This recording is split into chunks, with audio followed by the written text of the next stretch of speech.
getting some weather-threatening noises. Maybe it's getting ready to rain again.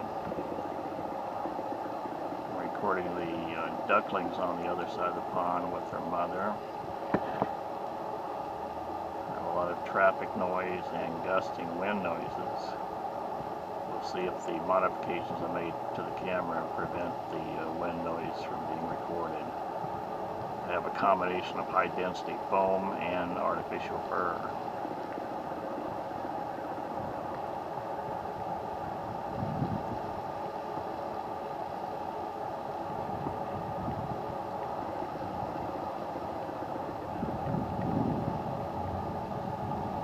A lot of wind blowing right now.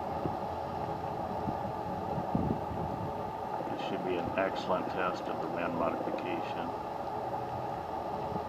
I think I've about reached the maximum what I can do on this camera, because you can't really cover the dotsight mechanism because it has to stay open,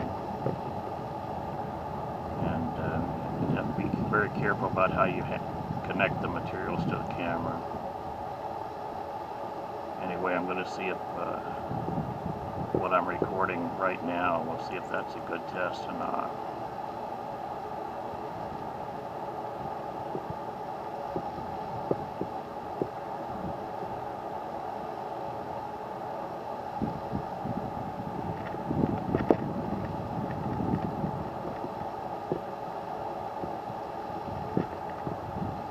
Traffic noise and wind noise is reduced by 80 or 90%, I'll be very happy.